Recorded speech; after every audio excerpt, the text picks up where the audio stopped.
Hello, and welcome to another episode of a very good social media podcast where we try to live up to that name every day. I'm your host, Zach Elia. Let's get into it.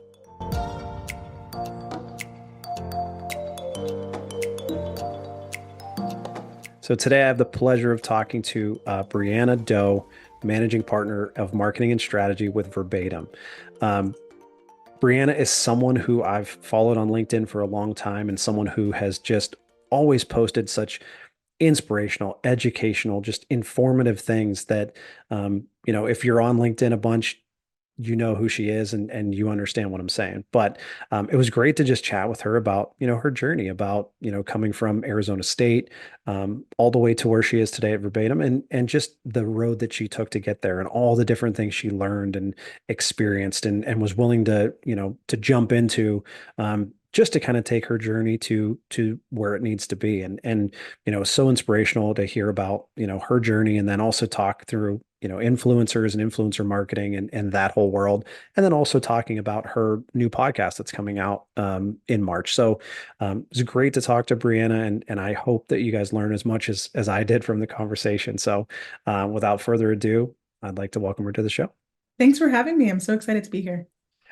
Honestly, this is another one. I feel like I say it a lot, but like this is one conversation that I've had circled on my calendar for a long time of just someone that like literally this is the first time we're talking, I guess in person as much as this can be in person, but I have been following you for a long time on LinkedIn and like really learn a lot from all the advice and just insight that you share. So it's great to at least be able to put a face to a name, aside from a profile picture and talk through some stuff. I really appreciate that because I don't think I've ever told you this, but you are one of the first people I started following. I've always been really inspired by your content. I So that appreciate means a that. lot. Well, that's awesome. Thank you very much. Yeah. Well, cool. Well, the first thing I like to do every show is just kind of open it up to you and just hear about your journey and how you got to where you are today, what you're up to now, and taking it all the way back to, Arizona State, all the way through today and how that kind of all came to be. Yeah, it's been a colorful decade for sure. So went to Arizona State, best school out there, and I actually studied film and media with an emphasis in screenwriting. So always wanted to be a screenwriter, always loved writing, love the film industry. And about halfway through, it was my sophomore year, I had a ton of friends drop out and they all started nonprofits. And so, as is the case with most nonprofits, especially new ones, there really wasn't like a budget for marketing or really a direction for it, right? They had a mission and a vision, but didn't know how to promote it. I didn't either, but I was a photographer at the time as well. And so I would create content for them and then really wanted to dive in however I could. So I taught myself marketing while I was in school, graphic design, social, paid media, content, all the things, and completely fell in love with it. I ended up studying film all the way through to graduation, getting my degree in that. But then by senior year, I knew I was going to go into this full time. I'd started doing consulting and contract work, and I loved it. I loved everything about it. So after college, really wasn't sure what direction I wanted to go. Since I hadn't studied it, I didn't do internships for marketing. I heard the terms generalist and specialist, and I had no idea what to do. So I picked roles that let me dive into a lot of different facets of marketing. Um, Startups, as we all know, you typically wear 47 hats at a time. So I was doing that. I was doing social, graphic design, content creation, influencer marketing, all the things. And my goal was to, one, learn as much as I could about marketing and also figure out what really motivated me and what really drove me.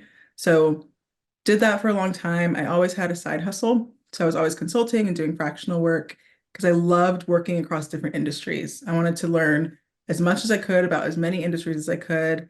And that explains where I am today. So I ended up leaving tech in 2023, summer-ish, started an agency, and we specialize in a gazillion things. So brand and strategy, social media, influencer marketing, web design, all the things that I really love and I'm passionate about. But influencer marketing is really one of my main passions at this point. I have a podcast launching about it. I create content on LinkedIn, so I partner with brands too. And it's been really, really cool navigating that space.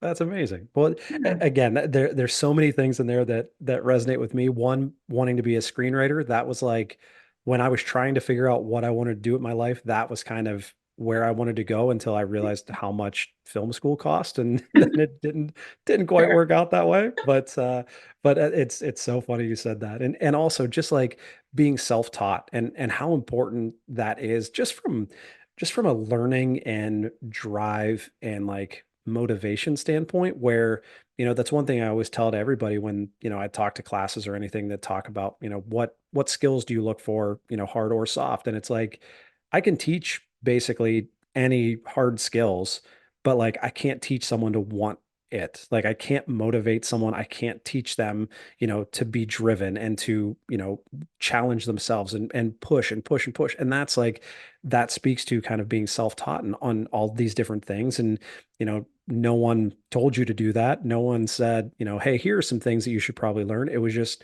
I want to be the best at everything I can, and let's dig in. Exactly. And it was interesting too. I mean, 10, 12 years ago, it was a lot heavier on having a degree. So I figured I was going to come up against that a lot. Like I hadn't studied marketing, right? I didn't have a marketing degree. I had a film degree. It's that, art, like artist thing. But when companies and hiring managers heard that I was self-taught, it was actually really appealing. Like, and that's a really good point. Even when I'm hiring now and I've hired in the past, I completely agree. I can teach you how to design, right? I can teach you how to build a content strategy or content calendar. I can't teach you how to be proactive and how to look for problems to solve before you bring them to me. And that desire for growth, I think, is really, really inspiring. Yeah, and it's just this industry too is like if you're not learning, you're falling behind. Like there's no way that any human being, anyone who thinks or says that they know everything there is to know about this industry, I would challenge them on that because I like doing this for 10 years and mostly in sports, like I still don't know everything there is to know about how this works because it changes every day. So it's like you need someone that's driven and wants to learn and wants to move forward because if they're not, then you're just kind of stuck in place and everyone keeps going. Exactly. You never want to be that person, It's at least in true. this industry. Very true. And that's like I mean I learned a lot in school, and granted back when I was in college it's not like social media was a big, brand thing or anyone had it figured out, but I owe a lot of what I do to I call it YouTube University, and just going and learning how to design and seeing what other people do and looking it up and trying to figure it out on my own, and like video editing and production and photography and all that stuff. It's like who would have thought all these years later that just like, sitting in my apartment, by myself looking at these YouTube videos, like that would be a big part of where my career would be headed. It's wild. It's wild to look back and look at all of that and see how far you've come. Seriously. Well, and I noticed when I was looking through your experience on LinkedIn too, the term or the sentence operated as a marketing team of one was quite prominent in a lot of the different roles. And that like that also it speaks to me like early in my career, like with the Steelers I was the whole social team for my first couple of years. With the Speedway when I was in Michigan I was the whole social team plus some. So it's like talk me through like maybe some of the challenges, because like I feel it now looking back of like how did we do that, like how do you do that all by yourself. And it's like granted you're blessed and honored to have gone through that because it teaches you so much, but like take me through some of those challenges that you faced back then. Yeah, I had a lot of energy in my early 20s and early and mid 20s, but it definitely has unique challenges, right? There are internal challenges. You want to be able to do all of these things, but you're one person, right? Like there's a cap on your time. You just can't do it all in a day. But also, typically with startups, when they have a marketing team of one or any department, the expectations are really high. So you're the strategist, you're the executor, you're the reporter, you're handling all the analytics. It can be a lot and you learn a lot. I've always said 2 months in a startup is like a year somewhere else. You can learn so quickly if you want to and grow so quickly, but you also have to be really careful about that cycle of burnout and also have boundaries. Like use that time to figure out what you want to do. That was really important. I had to be really intentional about the work I was doing and why I was doing it. Like picking the right startups, which I didn't always do, but picking the right startups was really important because otherwise I was just going to burn out every time. You use the word intentional, and that's Yeah. such a big thing. Like as I've gotten older and grown in the industry, I've I've learned how like the energy back when, I was younger and it's just like you got to work all day every day and do this and do this. It's like I'm ready, let's go. And now it's like, well, I have a little one to take care of. I'm married. I have other things that are happening and it's like you have to grow up in that sense of setting your priorities and setting those boundaries like you said where it's like and I've said this on a couple episodes but like there's only one person who can look out for you 100% of the time and that's you and that's something that has always resonated with me and something I think my dad taught me but it's just if you are not taking care of yourself and setting those boundaries and setting your priorities where they need to be it's really hard to give everything you have and then some to your career. It is, and it's funny you mentioned that because I actually went through a period where I wasn't that intentional, and I started to wonder if I was in the right career because I was so burnt out and unhappy. I thought maybe it was just marketing in general.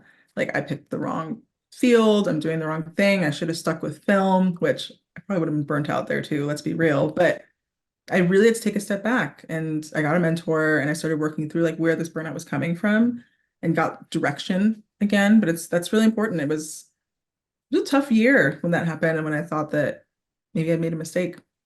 Good thing I didn't leave. Yeah.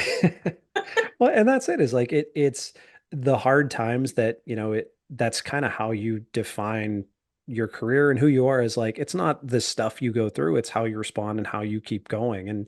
And so it's interesting the way the industry has kind of evolved as, the years have gone on and understanding, like what's important. And it doesn't have to be, once you have, a family and once you're, an elder statesman in the industry, but like it can very much like the earlier you can start doing that, the better is like understanding what matters to you, what's important to you, where you want to be in your life, and sticking to those boundaries and being intentional about it is so important. Yeah, it's an interesting conversation because I know I'm an alumni mentor at ASU, and so I work with a lot of seniors, but then also new grads that are trying to navigate that. And it can be really confusing, right? Like, how do I set boundaries when I'm brand new? Can I have boundaries? Like, am I just supposed to say yes to everything? And it can definitely be tough, like, especially as somebody new to the industry. It's a thin line to walk for sure.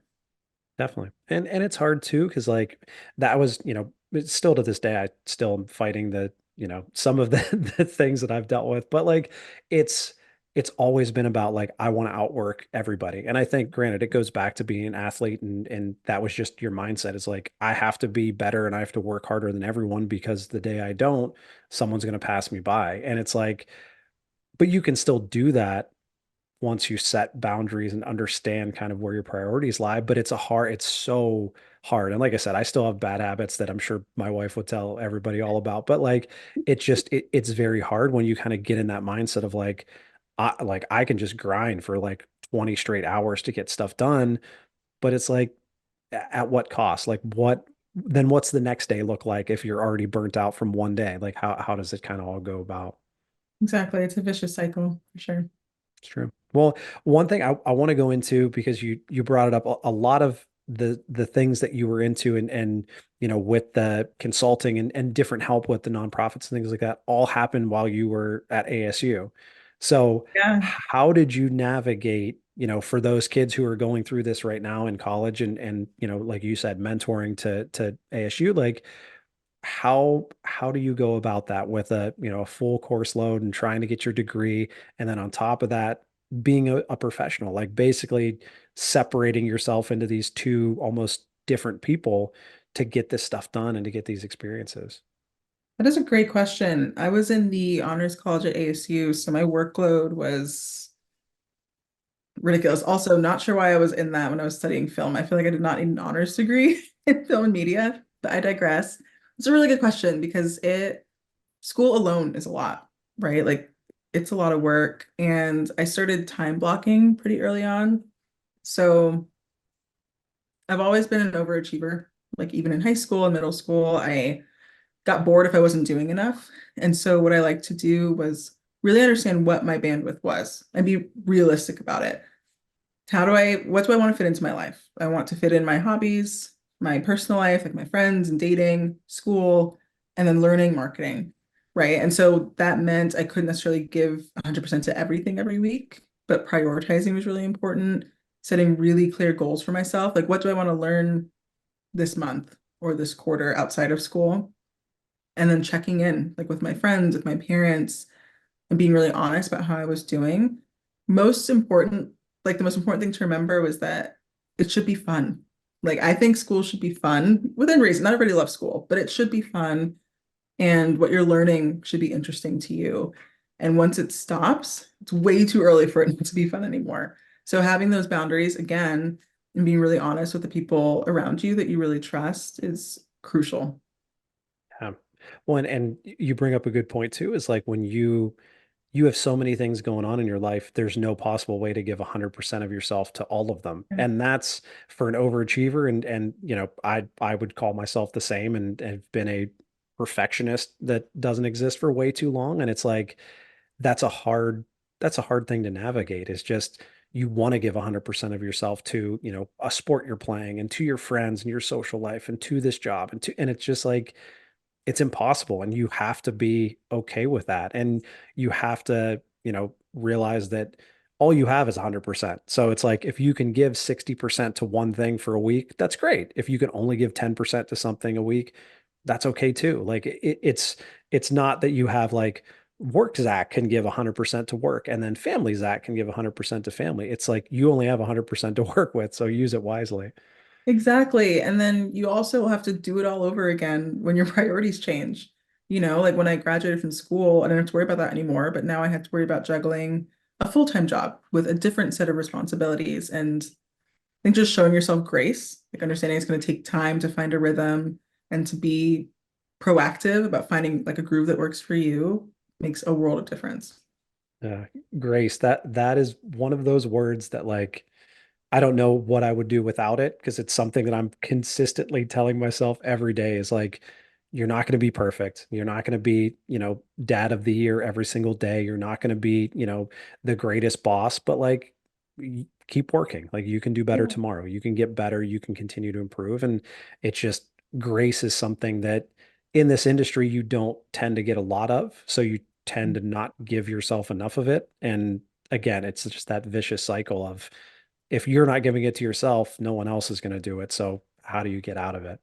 That's a really good point, and it reminds me of all the facets of marketing. So if you don't show yourself any grace with experiments, right? If you're experimenting with a campaign, it might not go perfectly the first time, and your hypothesis might be proved wrong, right? But the point is to learn from it and keep going. So it ties right into what you're saying.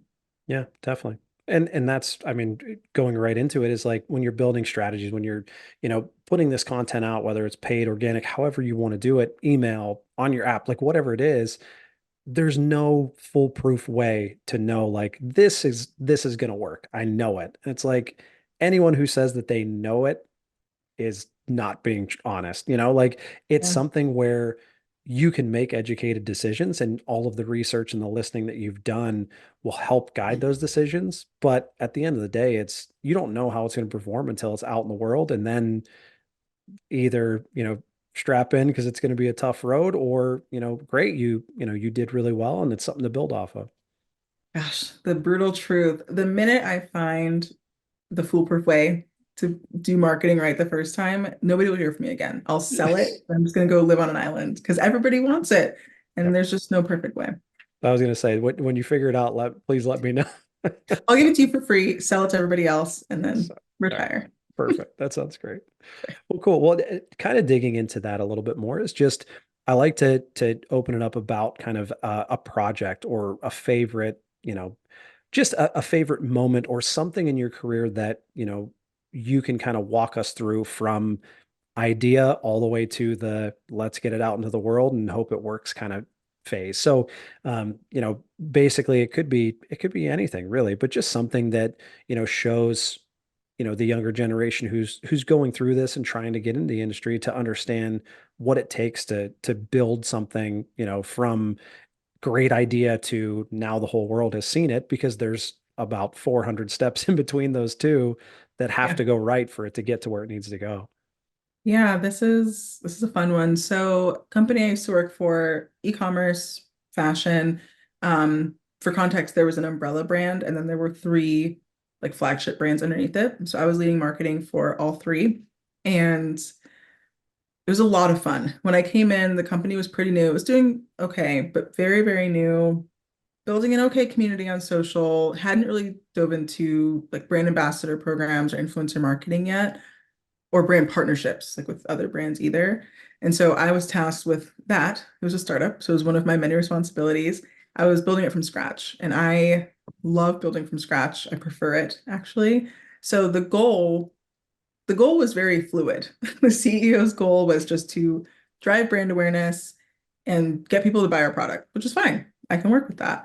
Um, Limited budget to start, so I had to get buy-in. I had to test it out, prove that it was working, and then they would scale my budget accordingly.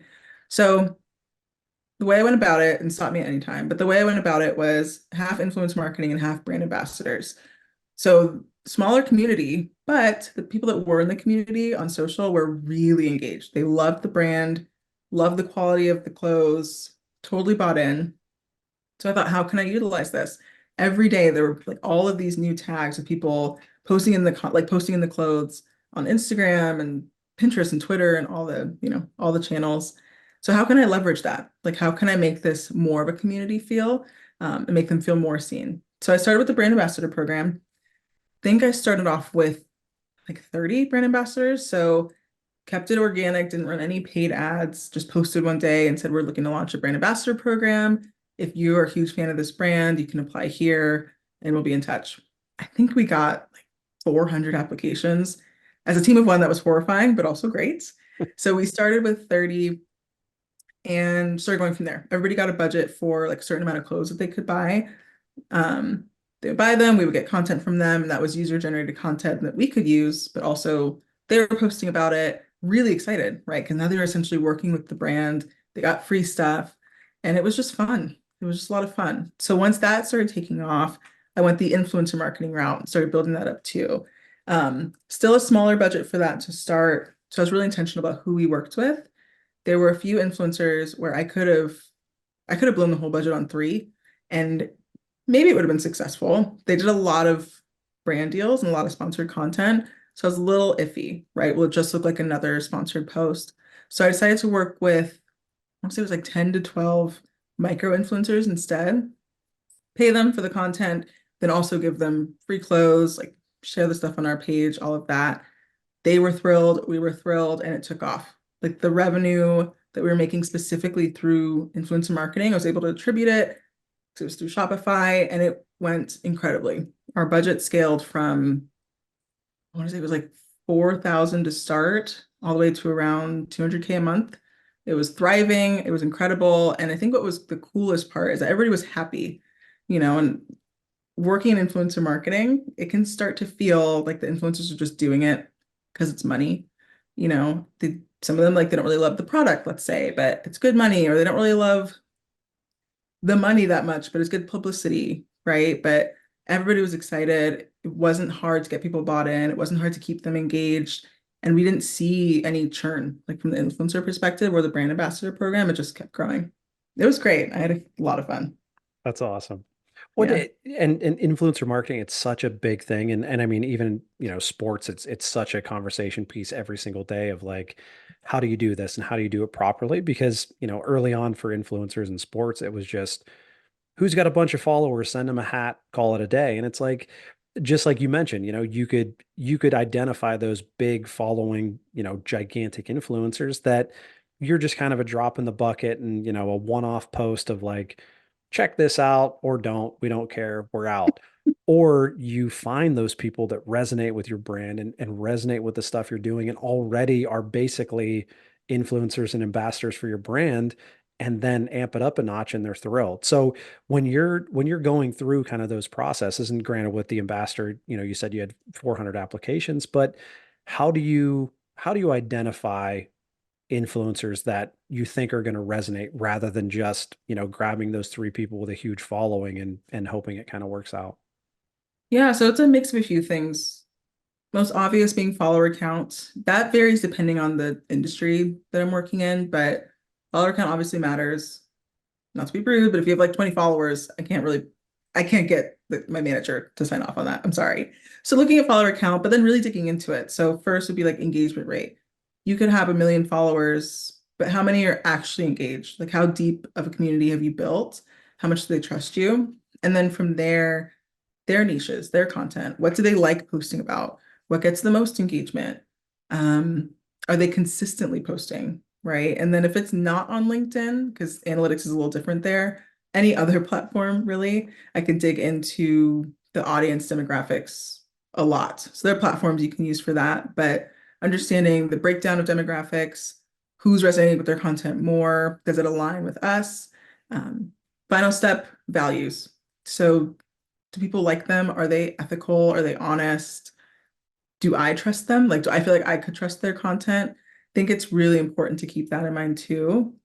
With LinkedIn, it's a bit of a different story since you can't really, you can dig into audience demographics, but it's just a little more surface level. But you can do what you can, especially if they have a media kit. Yeah, for sure.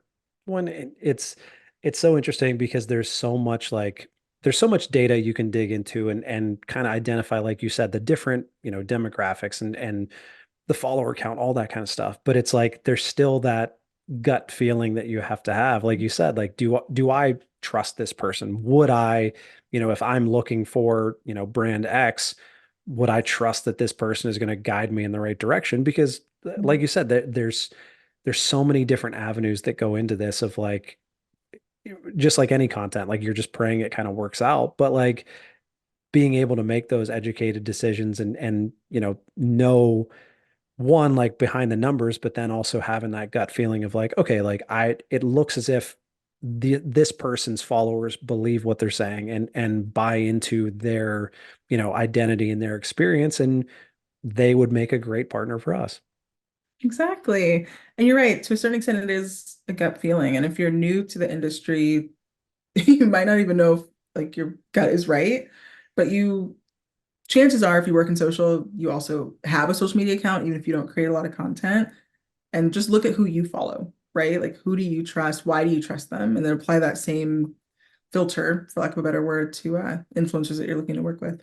One, and you bring up a good point, and talking about like looking at your own follow or not your own followers, but who you're following and who you trust. But the key that you brought up was why do you trust them? And that's such an interesting piece of it because it's like everyone talks about authenticity and talks about, these big important things that brands need to worry about. But like, why do you trust someone is such a like there's so many different ways you can go with that. And it's an interesting kind of topic to broach. Yeah, because it's funny you brought up authenticity because it's the same thing. Like people say be authentic, be authentic. Like everybody knows if you're authentic online. And I think authenticity looks so different for different people. For example, my co-founder talks a lot about her personal life online. Like, she's married, she has kids, how old her kids are, a lot about what she does on the weekends, things like that. If you look at my profile, you really don't. I'm engaged. I think other than that, I think people know I have dogs and that's about it. But that feels right for me. And the way she posts feels right for her. And so it doesn't help to like put people in a box for authenticity but understanding why you connect with certain people and on what level is one of the best ways to know, am I really building trust or are they building trust with me? Yeah, it's so interesting because yeah, there's no handbook that says here's how you're authentic and here are the five things you need to knock. And it's like, so trying to figure that out and navigate that from, from your own brand, but then also, like you said, when you're identifying people to work with for, influencer marketing and things like that, it's just like it goes back to, like you said, it goes back to your gut and being able to believe and trust in your intuition and knowing what you're doing and what you're feeling is right.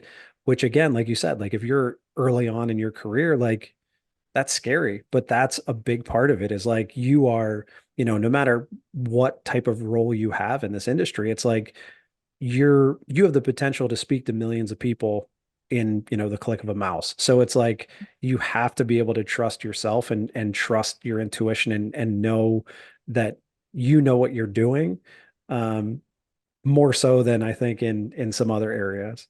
Yeah, 1000%. God, it's so scary when you're first getting started. Even just like posting one thing on social felt like the biggest decision. Like it was going to change my life. There's a lot of pressure.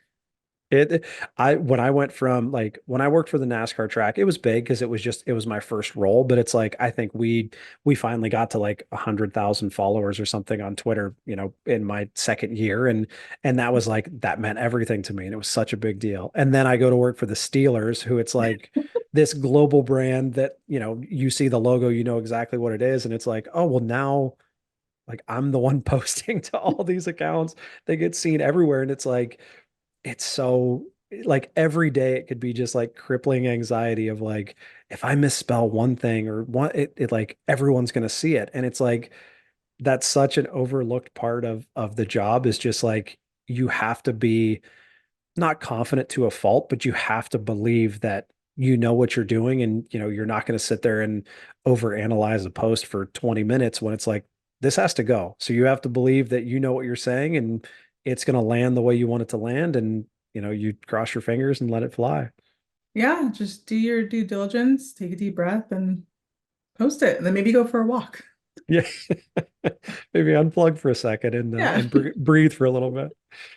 Well, cool. Well, the last thing I want to dive into is just, and we kind of touched a little bit on it early on, but just advice for, that high school senior that's going into college and trying to figure out what they want to do, or, that college senior who's looking to take that next step, or, whoever it might be looking for, what they want to do and how they're going to do it and kind of grind it through their path. Like, what's that piece of advice that you wish you kind of had? Like if you could go back in time and tell, Brianna what you need to know back, whenever it was, like what would that piece of advice be? I would say don't be afraid to try new things. And I know that sounds really broad, but in college, like I said, I was doing fractional work, I was doing marketing on the side, in school, all these things. And it was fun, but I still felt weird about it. Like I felt directionless. I was worried people thought I was directionless. Why is she doing all this? Like she's studying film, she's like in marketing, it's a whole thing. And then even after college, I'm working full time in one industry and then doing contract work in another on the weekends. And I felt a lot of pressure to pick something, pick what I want to specialize in and focus on it. And you can't change your mind. But if we really think about it, asking an 18-year-old, or in my case, like a 16-year-old, to know what they want to do when they graduate from high school is bonkers to me. Like it is okay to make mistakes. It's okay to experiment. Actually, it's more than okay. You should experiment. Like if you just start with a company and they ask you if you want to hop on a different project outside of your normal scope and it interests you, do it. If it doesn't interest you, maybe do it, and you made a good point when we first started talking. You didn't, looking back, like you didn't think this would be such a big part of your life, all that work that you did researching and learning. But what you like right now might not even be a career. In 10 years from now, it could be, and being open to that and being open to trying new things is something that while I did it, I wish I'd had more confidence around it and been more excited about it. And I think it's you're really lucky if you're able to experiment. So lean into it. I couldn't agree more. That still seems like the craziest situation or ask is like, all right, well, you're 18 going to college. What do you do? What do you want to do with the rest of your life? It's like, I don't know.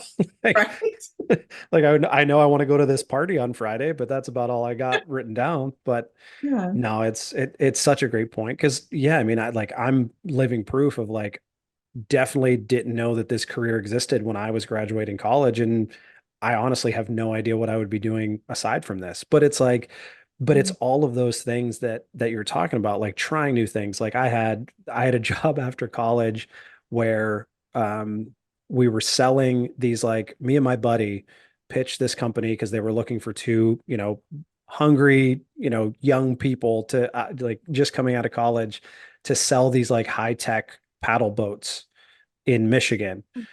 And so we were like, this is great. Like we can make, YouTube videos and we can like build their website. We could do all this great stuff and travel around. And we ended up going to different lakes in Michigan every weekend and trying to sell these things. And no one bought a single one. We No, no one.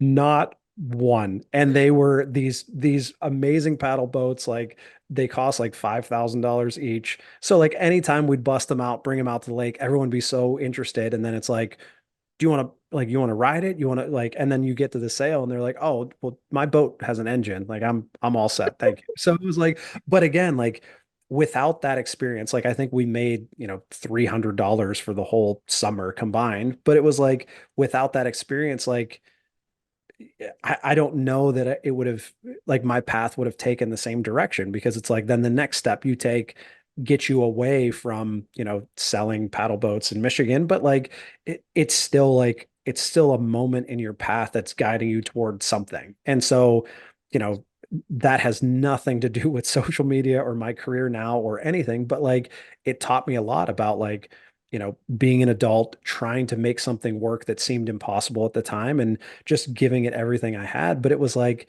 it was just something new, it was something to try. It was like, why not? Because I don't know what else I'm going to do. Let's try it and see what happens. I love that mindset. I think especially because when I was in college or right out of college, if something didn't work out the way I thought it would, I thought I was a failure or I'd failed or the whole thing was a mistake. But my mom always told me growing up, actually, I think she told me just yesterday, right? Like it's not failure if you learn from it, it's a lesson. And so everything that you're doing, every decision that you make, one, just because it doesn't work out the way you expect doesn't mean it failed or like it was a waste of time. You can learn from it and then adjust accordingly. Like, what do you want to do now? What do you want to learn now? So I think it's an exciting time if you really lean into that and embrace it and just go for it. Definitely. Yeah, that one of my favorite quotes, and I stole it from somebody on LinkedIn, I think, but it's like, be brave enough to suck at something new today.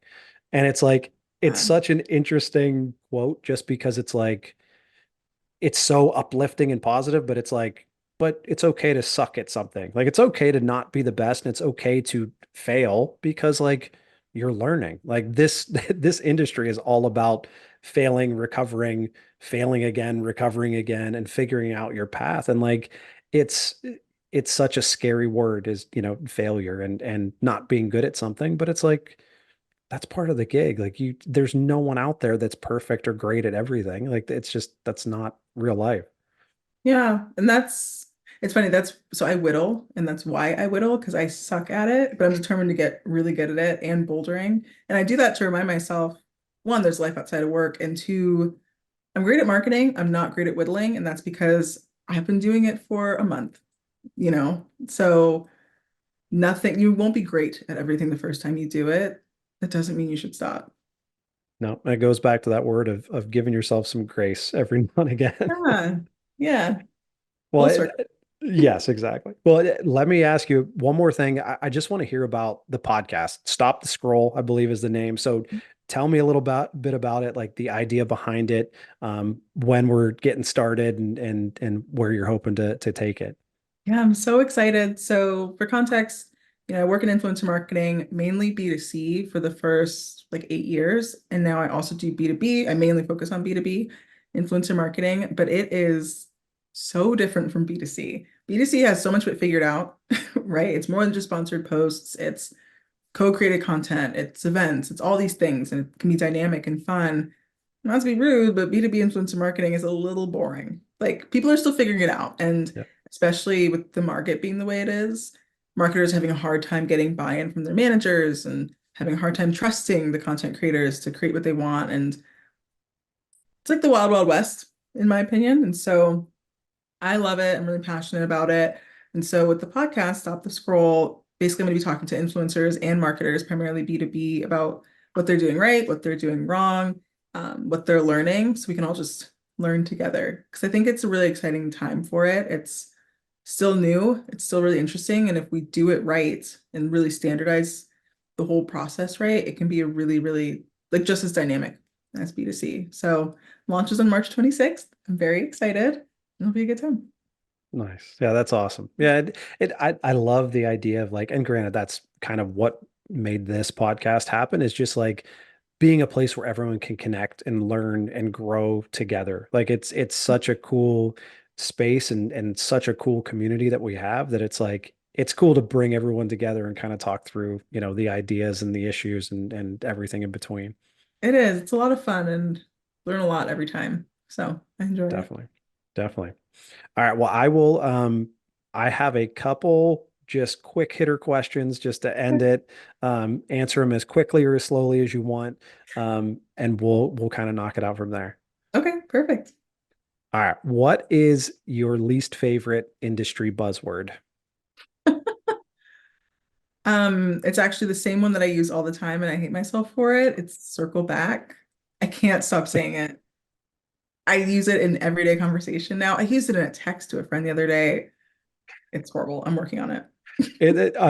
I have like I catch myself writing like emails or like whatever it is in like exclusively in buzzwords, and I'm like I have to like just speak like a human being. Like they under like people understand.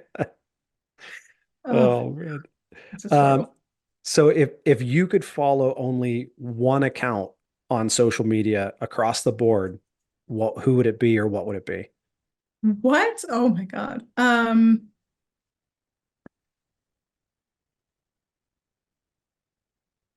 NASA. It would be NASA. I like Yeah. that. That's a great answer.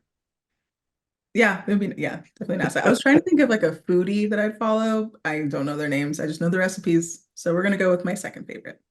I like that.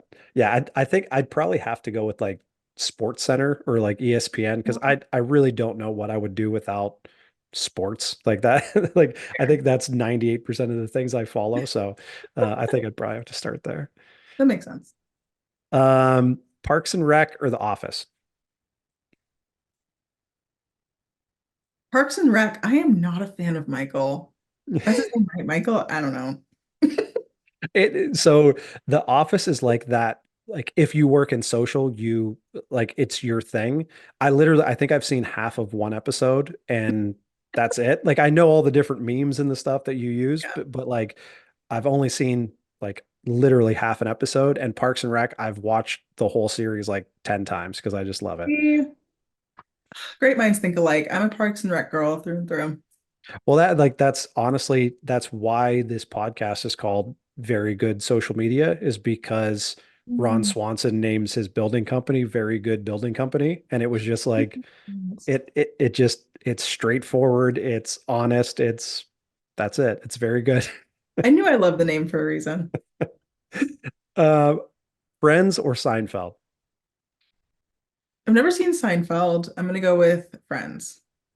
What about I, you? you can't go wrong. I love them both. I watched Friends like I've probably seen the whole series like a dozen times, but Seinfeld as I've gotten a little older, I love Jerry Seinfeld. I love his stand-up, so I've probably watched Seinfeld a dozen times too. So I think it'd be a toss-up for me. I don't think I could go wrong either way. My fiance is obsessed with Seinfeld. I just had never watched it, but I was not allowed to watch Friends when I was a kid, so I didn't watch it until I was like 22. Loved it. Same. That was my parents watched it like every night that it was on, but we couldn't watch it. But like What? once I was finally to like the age where I was allowed to watch it, it was amazing. It's a good show. Um, Cool Ranch or nacho cheese?